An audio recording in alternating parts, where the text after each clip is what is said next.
Palestinians already have a country. It's called Jordan. That's not an opinion, it's history. Listen, everybody is losing their minds because Trump suggested relocating Palestinians from Gaza, willingly by the way, to neighboring Arab countries. But let's calm down and look at some facts. Jordan is their home, and here's why.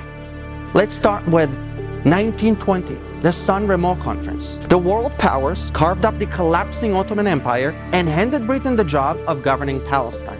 It wasn't some free-for-all, there were agreements. One part of Palestine was meant for a Jewish state, as confirmed by the Treaty of Sevres and the League of Nations mandate. But then, Britain decided to placate the Arab tribes. In 1921, without historical basis or real ties to the land, they sliced off 77% of Palestine and created Transjordan. This was the birth of modern-day Jordan, a gift from the British to the local Arab rulers. Now guess who the majority of citizens in Jordan are today? Palestinians. Over half of Jordan's population identifies as Palestinian. They are the same people demanding a new state in Israel, even though they already have one. Now, let's talk about 1948. King Abdullah of Jordan invaded the newly born state of Israel, seizing Judea and Samaria, also known as the West Bank and Eastern Jerusalem. His goal? To crown himself ruler of a so-called Greater Palestine. He didn't even try to hide it.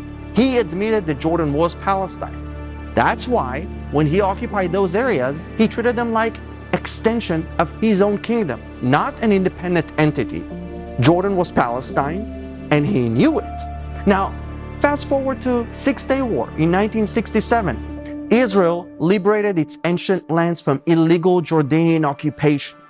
But here's where things get interesting.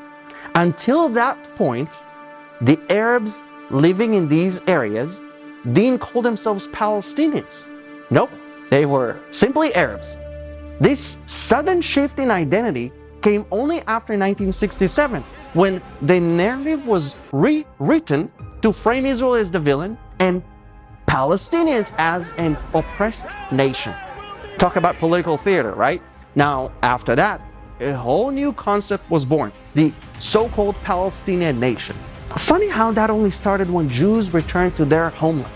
Suddenly, this new identity emerged with demands for a state within Israel's borders, contrary to every historical treaty and agreement. The history of this land has been Jewish for thousands of years. The Bible, archaeology, and ancient records all confirm it. The 12 tribes of Israel lived here long before Palestine was even a political slogan. Jerusalem, Jericho, Hebron, every ancient city in this land is filled with synagogues, Jewish inscriptions, and artifacts that scream thousands of years of Jewish presence. Even when the Romans destroyed the Second Temple, Jews never abandoned this land. Small Jewish communities in places like Tzfat, Tiberias, and Jerusalem survived for centuries under brutal regimes. And no, there was never a Palestinian kingdom here, not even once. The Palestinians were handed Jordan on a silver platter, yet they still cry victimhood. They don't need another state carved out of Israel. They already have one. Facts don't care about feelings, and history doesn't lie. It's time the world wakes up. Jordan is Palestine. Palestine is Jordan. Period.